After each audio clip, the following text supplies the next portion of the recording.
Hello, नमस्कार दोस्तों। तो हम देख रहे हैं जो आज एग्ज़ाम हुआ है दोस्तों, फिजिक्स के ऑब्जेक्टिव प्रश्न को।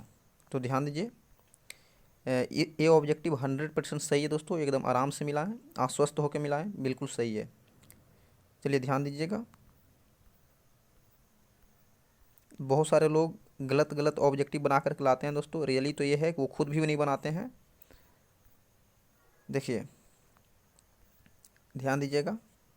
आपका पहला प्रश्न है, देखिए, वोल्ट मीटर मापता है। तो वोल्ट मीटर क्या मापता है दोस्तों? तो वो जो है वोल्ट मीटर विभवांतर को मापता है, जो हमारा ऑप्शन नंबर बी नंबर में है। चलिए अगला प्रश्न देखते हैं। हमारा अगला प्रश्न है, ध्यान दीजिएगा, ध्यान दीजिए। दूसरा नंबर प्रश्न है कि 1/4 पाई एप्सिलॉन नॉट का मान होता है। एक चीज़ और आपको बता दूं दोस्तों, ये जो सेट है, देख लीजिए सेट कौन सा सेट है, आपको पहले मैं बता देता हूँ। देखिए, यह जो सेट है दोस्तों, ये एफ नंबर सेट है। ध्यान दीजिएगा, यह सेट एफ है। तो चलिए अगला प्रश्न में हम चलते हैं अपने प्रश्न पे। देखिए, जो हमारा प्रश्न था, ध्यान दीजिएगा कि 1/4 पाई इप्सिलॉन नॉट का मान क्या होता है। तो दोस्तों देखिए, ये जो विद्यार्थी हैं जिनका प्रश्न है, वो भी शायद गलती बना दिए हैं। इसका हमारा सही आंसर होगा 9 × 10⁻9 न्यूटन मीटर स्क्वायर प्रति कूलम्ब स्क्वायर। प्रति कूलम्ब स्क्वायर दोस्तों C⁻² होगा, तभी जाके प्रति कूलम्ब होगा। तो ध्यान दीजिए, जो ऑप्शन नंबर ए में दिख रहा है, 9 × 10⁻9 न्यूटन मीटर स्क्वायर प्रति कूलम्ब स्क्वायर। चलिए सही है। अगला प्रश्न में चलते हैं। देखिए, प्रश्न नंबर 3 कह रहा है, निम्नलिखित में कौन संबंध सही है? कौन सा संबंध सही है? ई बराबर, तो आप देख रहे हैं दोस्तों, ई बराबर F/Q। आप फॉर्मूला जानते हैं, ई बराबर F/Q, जो देख रहे हैं ऑप्शन नंबर ए। चलिए अगला प्रश्न में चलते हैं। प्रश्न नंबर 4। देखिए अगला प्रश्न है, अगला प्रश्न देख रहे हैं, विद्युत विभव बराबर होता है। तो विद्युत विभव जो होता है किसके बराबर होता है? तो आप जानते हैं कि विद्युत विभव का परिभाषा होता है तो एकांक धनावेश को अनंत बिंदु से किसी निश्चित बिंदु तक लाने में जो कार्य किया जाता है उसी को हम विद्युत विभव कहते हैं। अर्थात किया गया कार्य डब्लू होता है और विभव जो चार्ज होता है उसका क्यू होता है। तो वी बराबर W/Q, जो हमारा आंसर बी में है। तो चलिए अगला प्रश्न पे चलते हैं। अगला प्रश्न ध्यान दीजिएगा कि विद्युत द्विध्रुव आघूर्ण का एसआई मात्रक क्या होता है? तो विद्युत द्विध्रुव आघूर्ण का एसआई मात्रक जो होता है दोस्तों, वो सेंटीमीटर होता है। चलिए अगला अगला प्रश्न पे चलते हैं, जो आपको देख रहा है 6 नंबर प्रश्न दिख रहा होगा। 1 फैराड बराबर क्या होता है? तो 1 फैराड बराबर होता है दोस्तों 1 कूलम प्रति वोल्ट मीटर। जो देख रहे हैं यहाँ पे देखिए, 1 कूलम प्रति वोल्ट मीटर। चलिए अगला प्रश्न, 7 नंबर प्रश्न पे ध्यान दीजिएगा। देखिए कह रहा है कि आवेशित आवेशित चालक की स्थितिज ऊर्जा क्या होती है? आप स्थितिज ऊर्जा दोस्तों पढ़े होंगे वेलोसिटी में ½ mv²। उसी प्रकार दोस्तों आवेशित चालक के लिए होता है ½ cv²। जो देख रहे हैं ऑप्शन नंबर आप बी में, देखिए ऑप्शन नंबर बी में ½ cv²। चलिए अगला प्रश्न पे चलते हैं। किसी माध्यम की आपेक्षिक प्रावैधता ER होती है। तो आपेक्षिक प्रावैधता जो है दोस्तों, ऑप्शन नंबर ए में आप देख रहे हैं ε/ε0। तो चलिए अगला प्रश्न चलते हैं। 9 नंबर प्रश्न में देखिए, किसी बिंदु आवेश Q से R दूरी पर विद्युत विभव का मान क्या होता है? जिसका वैल्यू होता है दोस्तों 1/4 पाई ε0 Q/R, जो ऑप्शन नंबर आप ए में देख रहे हैं। चलिए अगला प्रश्न पे चलते हैं। अगला प्रश्न देखिए, प्रश्न संख्या 10। आवेश का पृष्ठ घनत्व किसके बराबर होता है? तो दोस्तों आप ऐसे भी नॉर्मल भी आप समझ सकते हैं, घनत्व बराबर क्या होता है ना? तो आप देखिए दोस्तों, आवेश का पृष्ठ घनत्व जो होता है कुल आवेश बटा कुल क्षेत्रफल, जो ऑप्शन नंबर बी में देख सकते हैं। चलिए अगला प्रश्न, पानी का प्रावैधुतांक, जो पानी का डाइलेक्ट्रिक कांस्टेंट होता है दोस्तों, उसका मान क्या क्या होता है? 80 होता है, ऑप्शन नंबर ए में है। चलिए 12वां प्रश्न आप देख रहे होंगे, आर त्रिज्या की पृथ्वी की विद्युत धारिता क्या होती है? आर त्रिज्या की पृथ्वी की विद्युत धारिता क्या होती है? तो 4 pi epsilon naught r, option number B. चलिए अगला प्रश्न पे चलते हैं, प्रश्न संख्या 13 पे चलिए। 13 है, 1 एम्पियर बराबर होता है, 1 एम्पियर बराबर होता है दोस्तों 1 कूलम्ब बटा 1 सेकेंड, क्योंकि आप जानते हैं ये नॉर्मल फॉर्मूला है दोस्तों। देखिए 1 कूलम्ब कहने का मतलब है Q बटा टी, या तो इसी को समझिए दोस्तों ऐसे, I बराबर Q बटा टी, यही हमारा फॉर्मूला भी होता है, Q बराबर आई टी या I बराबर Q बटा टी। तो इसका एक लाना है, एक प्राप्त करने के लिए आपको आवेश भी एक रखना होगा और समय भी एक रखना होगा, तो एक प्राप्त हो जाएगा। अर्थात कह सकते हैं कि 1 कूलम्ब बटा 1 सेकेंड। ऑप्शन नंबर आप देख रहे हैं, ऑप्शन नंबर ए में है। चलिए अगला प्रश्न पे चलते हैं। विद्युत वाहक बल की इकाई क्या होती है? विद्युत वाहक बल ई, इलेक्ट्रोमोटिव फोर्स EMF, तो इसकी इकाई होता है दोस्तों ऑप्शन नंबर सी, वोल्ट होता है। चलिए अगला प्रश्न, प्रश्न संख्या 15 देखिए। निम्नलिखित पदार्थ की प्रतिरोधकता के लिए निम्नलिखित में कौन सही है? प्रतिरोधकता का फॉर्मूला आप जानते हैं दोस्तों, होता है R बराबर होता है रो इंटू एल बटा ए होता है दोस्तों। अब यही ध्यान रखिए कि इस रो को इधर भेजना है तो क्या हो जाएगा, ध्यान दीजिए, रो बराबर हो जाएगा, ध्यान दीजिएगा दोस्तों, हो जाएगा, देखिए हो जाएगा R इंटू ए बटा एल, R इंटू ए बटा एल, जो कि ऑप्शन नंबर आप ध्यान दीजिए, रो बराबर होगा R इंटू ए बटा एल। तो देखिए R इंटू ए बटा एल जो ऑप्शन नंबर ए में दिख रहा है। चलिए अगला प्रश्न चलते हैं। अगला प्रश्न देखिए, विभव प्रवणता किसके बराबर होता है? तो dV बटा dx, जो ऑप्शन नंबर आप सी में देख रहे हैं, dV बटा dx, ध्यान दीजिएगा, तो हमारा सही आंसर हो गया ऑप्शन नंबर सी। चलिए अगला प्रश्न, विद्युत फ्लक्स का SI मात्रक क्या होता है? विद्युत फ्लक्स का SI मात्रक होता है दोस्तों वोल्ट मीटर, जो ऑप्शन नंबर सी में है। चलिए अगला प्रश्न है, अगला प्रश्न ध्यान दीजिएगा, Q बराबर NE, तो आप जानते हैं दोस्तों कि Q बराबर NE होता है जहाँ N जो है इलेक्ट्रॉन की संख्या होता है और E जो होता है उसका चार्ज होता है। तो देखिए कभी भी जो N की मान होता है दोस्तों हमेशा एक इंटीजर होता है, एक पूर्णांक संख्या होता है, वो 4 हो सकता है, 8 हो सकता है, 100 हो सकता है। कह रहा है कि N का मान संभव नहीं है, तो हमेशा कभी भी दशमलव में नहीं हो सकता है, इसलिए हमारा सही आंसर होगा ऑप्शन नंबर सी। चलिए अगला प्रश्न देखिए, अगला प्रश्न है प्रश्न संख्या 19। एक समानांतर पट्टिका संधारित्र की धारिता के लिए निम्नलिखित में कौन सही है? एक समानांतर पट्टिका संधारित्र जो पैरेलल कैपेसिटर होता है दोस्तों, उसके लिए कैपेसिटेंस कौन सही है? तो ध्यान दीजिए दोस्तों, इसका सही आंसर होगा इप्सिलॉन ए बटा डी, जो ऑप्शन नंबर ए में है। अगला प्रश्न पे चलिए, प्रश्न संख्या 20। विद्युत परिपथ की शक्ति क्या होती है? ये काफ़ी प्रचलित क्वेश्चन है कि शक्ति बराबर होता है V² बटा R, जो ऑप्शन नंबर सी में है। अगला प्रश्न देखिए, धारतीय प्रतिघात होता है, धारतीय प्रतिघात क्या होता है दोस्तों? तो आप ध्यान दीजिए 1/ओमेगा C होता है, 1/ओमेगा C, जो ऑप्शन नंबर डी में देख रहे हैं। चलिए अगला प्रश्न पे चलते हैं। देखिए अगला प्रश्न है, ध्यान दीजिए, प्रश्न को गौर से देखिएगा कि X कोई परमाणु है दोस्तों, उसमें अल्फा 6 होता है, तो कौन सही दिखा रहा था? हमेशा ध्यान दीजिए, कोई मान लीजिए X परमाणु है, जैसा कि आप केमिस्ट्री में भी पढ़े होंगे, नीचे हमेशा क्या लिखा था? नीचे हमेशा परमाणु संख्या लिखा था, ऊपर जो उसका परमाणु द्रव्यमान लिखा था। तो देखिए दोस्तों, मान लिया जाए कि इसका X है, इसका परमाणु संख्या Z है जो नीचे लिखा गया है, और परमाणु द्रव्यमान A है। अब आपको पता होगा अल्फा 6 का मतलब क्या होता है? अल्फा 6 का मतलब होता है दोस्तों, अल्फा में क्या होता है? अल्फा जो होता है हीलियम परमाणु के बराबर होता है, हीलियम परमाणु का बराबर होता है। इसका मतलब ये हो रहा है कि मान लीजिए कि X से हीलियम का 6 होगा, हीलियम का 6 होने का मतलब है हीलियम का परमाणु संख्या 2 होता है, तो 2 गो इलेक्ट्रॉन निकलेगा और 4 गो प्रोटॉन निकलेगा, क्योंकि हीलियम का परमाणु द्रव्यमान 4 होता है।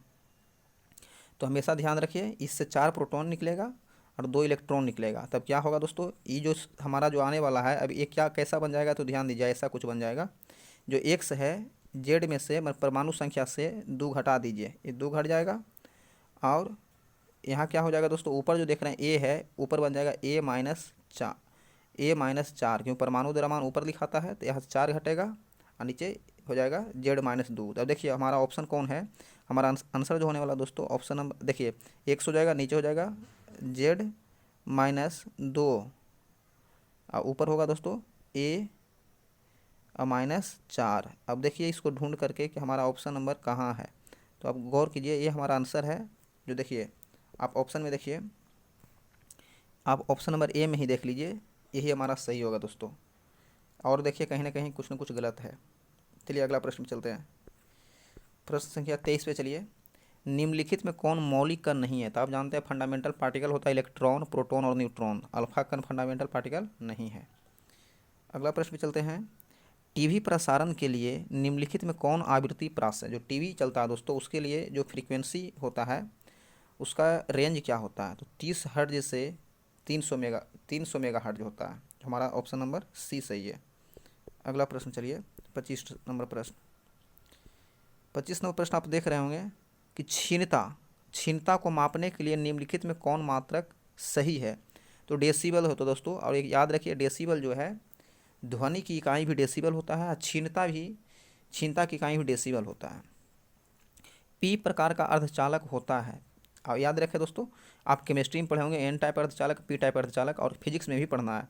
तो क्या होता है दोस्तों, समझ लीजिए ऐसे कि सिलिकॉन का कोई क्रिस्टल है, उसमें क्या होता है बाहरी कक्षा में मान लीजिए 4 इलेक्ट्रॉन है दोस्तों। यदि इसको बनाना पी प्रकार का अर्धचालक, तो इसके जगह पे ये सिलिकॉन होता है टेट्रावैलेंट होता है, 4 इलेक्ट्रॉन होता है इसके बाहरी कक्षा में, तो यहाँ कम इलेक्ट्रॉन सॉरी यहाँ पे जो हम ये लाएंगे दोस्तों परमाणु जो डोप करेंगे वह परमाणु जो होगा, ध्यान रहे पी प्रकार बनाना है तो कहने का मतलब है कम इलेक्ट्रॉन वाला, जैसे कि ट्राई वायलेंट यहाँ ड्रॉप कराना है। तो एल्यूमिनियम को यहाँ लाएंगे दोस्तों, तो ध्यान रखिए एल्यूमिनियम को लाएंगे 3 इलेक्ट्रॉन तो जगह ले लेगा और एक जगह होल बन जाएगा। होल बनने का मतलब है कि पॉजिटिव चार्ज बढ़ जाएगा, तो पी प्रकार का अर्धचालक कहलाएगा। तो हमेशा याद रहे कि पी प्रकार का अर्धचालक जो होता है हमेशा धनावेशित होता है। ऐसा बात नहीं उसके अंदर इलेक्ट्रॉन भी होता है दोस्तों, लेकिन धन आवेशित की संख्या अधिक होती है। तो हमारा सही आंसर होगा पी प्रकार का अर्धचालक जो होता है धनावेशित होता है। चलिए अगला प्रश्न 27वां प्रश्न को ध्यान दीजिए। हाइड्रोजन परमाणु में इलेक्ट्रॉन के न्यूनतम कक्षीय संवेग क्या होता है? तो देखिए दोस्तों इसका हमारा सही आंसर होगा h/2 जो ऑप्शन नंबर सी में है। चलिए अगला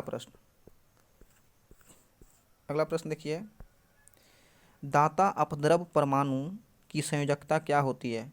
जो डोनर इम्प्योरिटी होता है, समझिए ऐसे दोस्तों कि किसी भी एन प्रकार या पी प्रकार का अर्धचालक बनाते हैं उसमें जो आप डोप करते हैं जो पदार्थ कह रहा है जो दाता अपद्रव होता है उसकी संयोजकता क्या होती है? तो हमेशा पेंटावैलेंट होता है, तभी उसको हम दाता कहेंगे क्योंकि इलेक्ट्रॉन उसके अंदर ज़्यादा होना चाहिए। टेट्रावैलेंट क्रिस्टल खुद होता है, जिससे हमारा सही आंसर होगा ऑप्शन नंबर सी। आगे देखिए, टी समय तक धारा आई प्रवाह के कारण आर प्रतिरोध के चालक में उत्पन्न ऊष्मा क्या है? तो आप जानते हैं H=I²RT, ये बहुत अच्छा प्रचलित फॉर्मूला है। चलिए अगला प्रश्न पे चलते हैं, प्रश्न संख्या 30 देखिए, कह रहा 5 टेस्ला का चुंबकीय क्षेत्र किसके बराबर होता है? दोस्तों आप जानते हैं कि टेस्ला बराबर क्या होता है, टेस्ला का जो 1 टेस्ला बराबर होता है वेबर, ध्यान दीजिए दोस्तों, वेबर बटा मीटर स्क्वायर। तो 1 टेस्ला का मान ये है दोस्तों, तो 5 टेस्ला का मान 5 गुना हो जाएगा। तो हमारा सही आंसर होगा ऑप्शन नंबर ए। चलिए अगला प्रश्न संख्या 31 आप देख रहे हैं कि प्रत्यावर्ती धारा का RMS root mean square value और प्रत्यावर्ती धारा का शिखर मान जो है दोस्तों, ध्यान दीजिए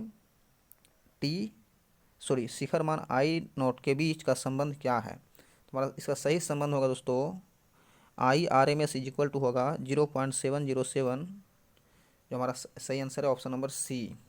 चलिए अगला प्रश्न देखिए, कोणीय आवृत्ति ओमेगा वाले प्रत्यावर्ती धारा परिपथ में एल प्रेरकत्व वाले प्रेरक द्वारा उत्पन्न प्रेरणिक प्रतिघात का मान क्या होता है? तो आप देख रहे हैं दोस्तों इसका हमारा सही आंसर होगा ऑप्शन नंबर बी ω/L। चलिए अगला प्रश्न चलते हैं, प्रश्न संख्या 33 में देखिए, शक्ति गुणांक के लिए निम्नलिखित में कौन संबंध सही है? तो हमारा सही आंसर होगा दोस्तों अर्थार्थ माध्य शक्ति बटा आभासी माध्य शक्ति, हमारा ऑप्शन नंबर सी सही है। चलिए अगला प्रश्न देखिए, ध्यान दीजिएगा। अगला प्रश्न है, कार्बन प्रतिरोध के हरे रंग का कोड का मान क्या होता है।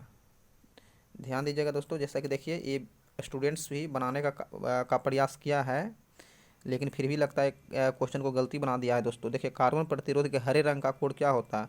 देखिए इसका आप ट्रिक भी जानते होंगे, BB Roy great Britain very good wife. देखिए बी यहाँ जैसा लिखा है ROY ग्रेट मैंने ग्रीन हो गया दोस्तों। अब देखिए गिनिए 0 1 2 3 4 5 होना चाहिए दोस्तों। हरे रंग का जो कोड होता है 5 होता है। देखिए दोस्तों ऑप्शन नंबर सी हो जाएगा। तो चलिए अगला प्रश्न में हम चलते हैं।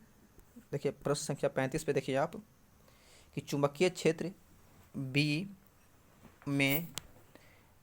में भी वेग से गतिशील आवेश Q पर लगने वाले बल का व्यंजक कौन है। तो हमारा सही आंसर है दोस्तों कि जो बल लगेगा वो हो जाएगा V cross B into Q, अर्थात इसी को हम लिख सकते हैं FM बराबर Q into V cross B, जो ऑप्शन नंबर ए में है।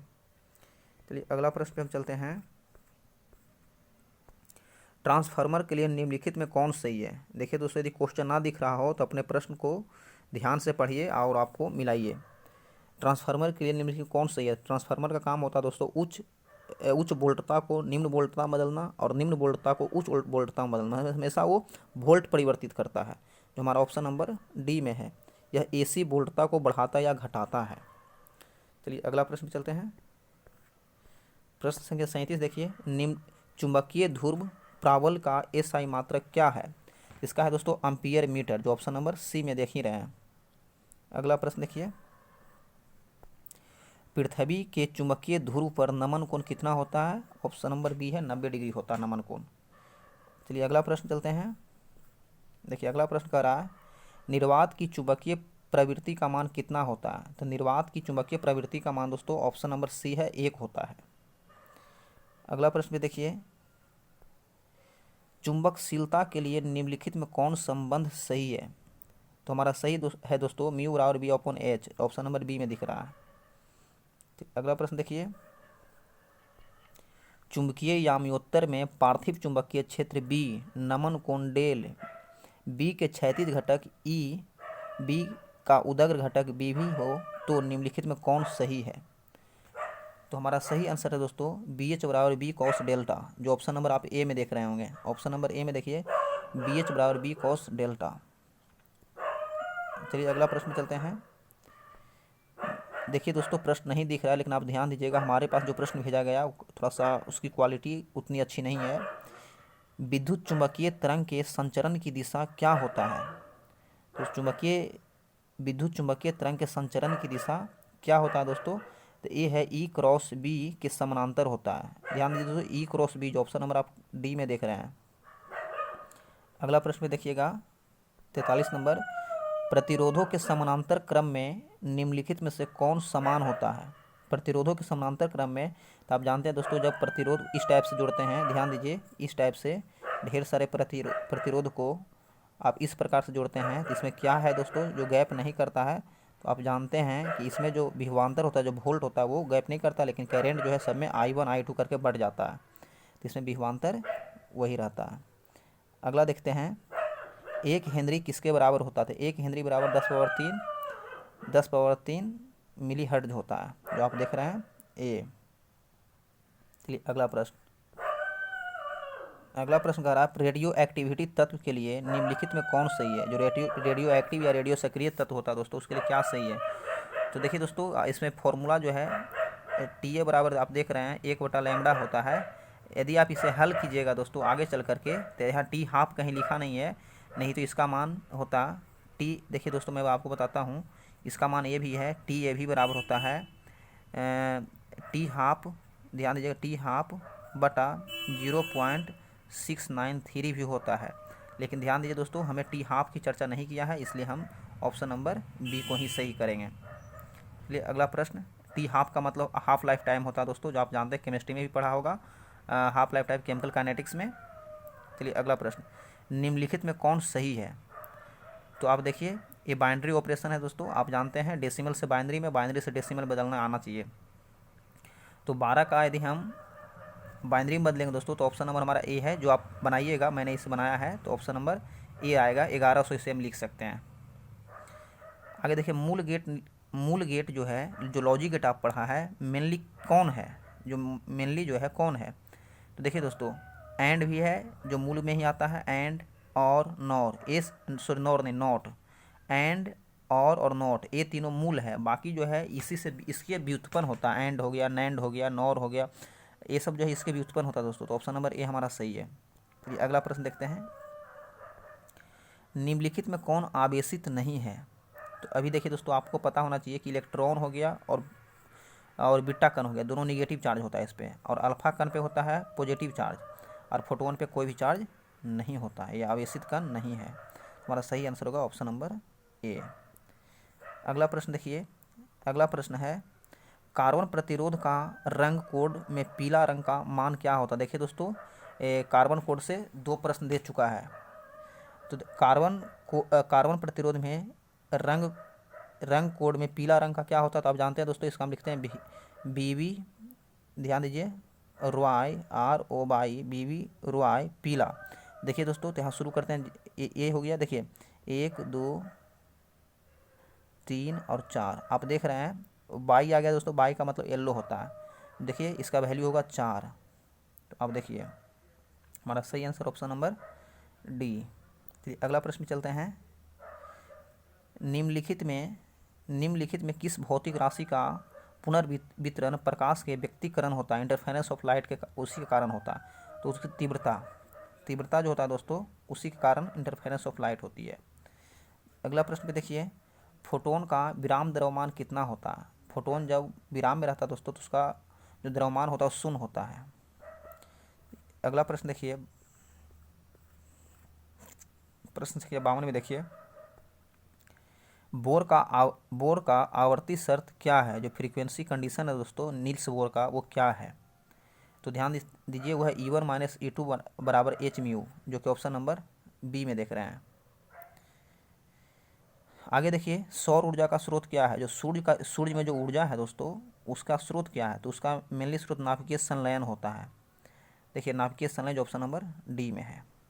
चलिए अगला प्रश्न 54 नंबर देखिए, विद्युत का सबसे अच्छा चालक निम्नलिखित में कौन है। तो आप जानते हैं कि चांदी सबसे अच्छा चालक है, चांदी के बाद आता है दोस्तों तांबा, लेकिन देखिए ये विद्यार्थी गलती बना चुका है। तो विद्युत का सबसे अच्छा चालक होता है चांदी। अगला प्रश्न चलिए, अगला प्रश्न कहता है, नॉर गेट का बुलियन व्यंजक क्या है। नॉर गेट का जो बुलियन इक्वेशन होता है दोस्तों, वो क्या है। और आप जानते हैं दोस्तों, और जो होता है A+B, तो नॉर में क्या होगा, तो उसके ऊपर केवल बार लग जाएगा। तो हमारा सही आंसर है ऑप्शन नंबर डी। चलिए अगला प्रश्न, द्विधारी, अब देखिए उसी को दोस्तों बाइनरी में दे दिया है, डेसिमल में लाना है। तो कह रहा है कि 1001 का क्या होगा। तो इसे आप दोस्तों ध्यान रहे, यदि आप इसको तोड़िएगा, या आप खुद भी बनाइएगा दोस्तों, किसका कितना आता है तोड़ने के बाद।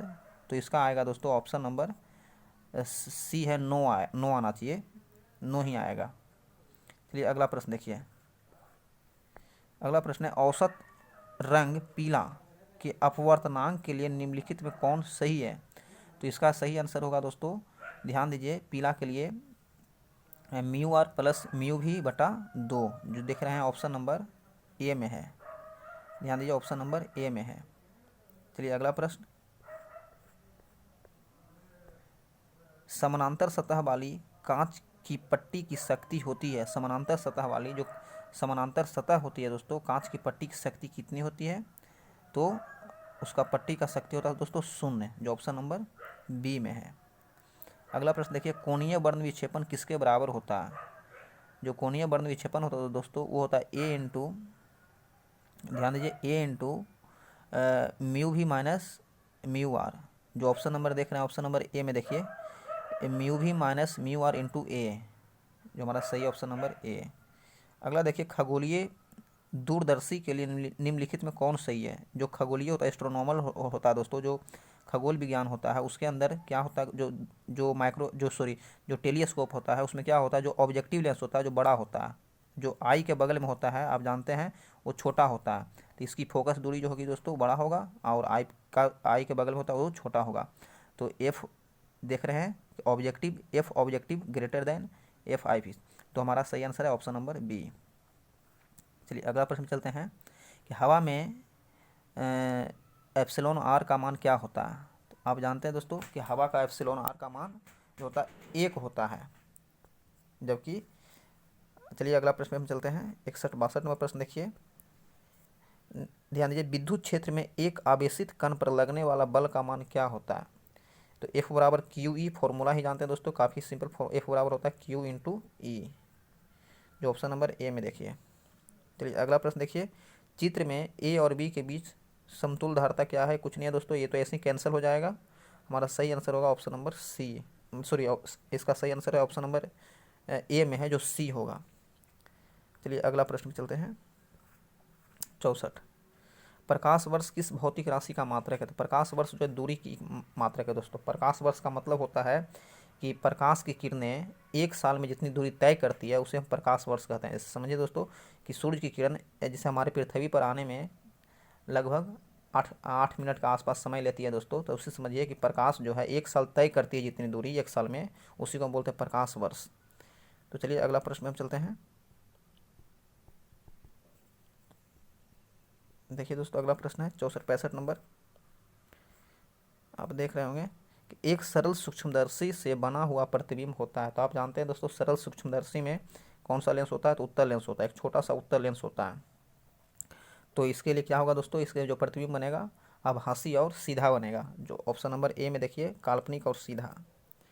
चलिए अगला प्रश्न में चलते हैं, उत्तल लेंस द्वारा निम्नलिखित में कौन सी दृष्टि दोष दूर किया जाता है। तो आप जानते हैं दोस्तों उत्तल, आप ऐसे भी याद कर सकते हैं दोस्तों, उत्तल है एक अवतल होता है, दो तरह का लेंस होता है दोस्तों। तो देखिए यहाँ देखिए उत्तल जो है इसमें तीन तीन शब्द हैं, तीन ऊ है, त है और ल है। तो उत्तल है तो इसलिए दोस्तों ये दूरदृष्टि को दूर करता है। जबकि अवतल है दोस्तों, इसमें देखिए 1 2 3 4 शब्द आए हैं, या कह सकते हैं 4 वर्ण आए हैं। तो इसमें देखिए ये 3 शब्द इसके अंदर था दोस्तों ऊ, तो इसलिए 2 शब्द वाले बीमारी दूर करता है। इसमें यहाँ 4 है दोस्तों, तो ये 3 वाले को दूर करेगा। जैसे निकट दृष्टि दोष, ध्यान रहे निकट दृष्टि दोष को अवतल के दूर करेगा, उत्तल जो है दूर दृष्टि को दूर करेगा। एक याद करने का तरीका है, हालांकि आप फिजिक्स के विद्यार्थी आप डिटेल पढ़े होंगे। तो देखिए हमारा सही आंसर है उत्तल लेंस द्वारा दूर दृष्टि दोष दूर होता है। चलिए अगला प्रश्न देखिए, अगला प्रश्न आप ध्यान दीजिएगा, वर्ण विक्षेपण क्षमता के लिए निम्नलिखित में कौन संबंध सही है। जो वर्ण विक्षेपण होता है दोस्तों वो कौन सा संबंध सही है, तो आप ध्यान दीजिएगा वो हमारा सही है, जो देख रहे हैं ऑप्शन नंबर ए। चलिए अगला प्रश्न हम चलते हैं 67 हो गया दोस्तों। 68 नंबर प्रश्न देखिए, 68वां प्रश्न है कि निर्वात में प्रकाश का वेग c कांच में म्यू बराबर 3/2 में इसका मान क्या होगा। तो इसको निकाल सकते हैं दोस्तों कि कांच में क्या होगा c बटा हो जाएगा 3/2, तो 2 ऊपर चल जाएगा तो हो जाएगा 2c/3, जो ऑप्शन नंबर आप देखिए, ऑप्शन नंबर आप देख रहे होंगे ऑप्शन नंबर बी में है। चलिए अगला प्रश्न हम चलते हैं, समान समायोजन के लिए खगोलीय दूरदर्शक की लंबाई होती है। तो होगा हमारा option number D, FO + FE, या तो FO + FEC, ठीक है दोस्तों। चलिए अगला प्रश्न 17वां प्रश्न है, एक स्वस्थ व्यक्ति के आँख के लेंस की फोकस दूरी लगभग कितनी होती है दोस्तों। तो आपको पता होना चाहिए फोकस दूरी का मतलब क्या होता है दोस्तों। कितना लोग क्या है 25 सेंटीमीटर लगा देते हैं, जो बिल्कुल गलती है। देखिए ध्यान दीजिए दोस्तों, मैं आपको बताता हूँ। देखिए ये जो लेंस यहाँ पे होता है दोस्तों, इससे आप जानते हैं कि जो कॉर्निया होता है, ध्यान दीजिए एक रेटिना और लेंस के बीच की जो दूरी होता है दोस्तों, इसी को हम बोलते हैं फोकस दूरी। तो यहाँ कितना 25 सेंटीमीटर लगाते हैं, जो बिल्कुल गलती है। वो स्पष्ट दृष्टि की न्यूनतम दूरी होता है दोस्तों, जितना दूर से आप किसी चीज़ को पढ़ सकते हैं स्पष्ट रूप से, वो होता है। जो फोकस दूरी पूछ रहा है इस लेंस का, वो है रेटिना से इस लेंस के बीच की दूरी, तो वो होता है दोस्तों 2 सेंटीमीटर। सब लोग कितना 25 सेंटीमीटर लगाए हैं, जो गलती हो गया। हमारा सही आंसर इसका होगा ऑप्शन नंबर बी। तो चलिए दोस्तों, वीडियो देखने के लिए बहुत बहुत धन्यवाद। आप सारे प्रश्न को मिला लीजिए।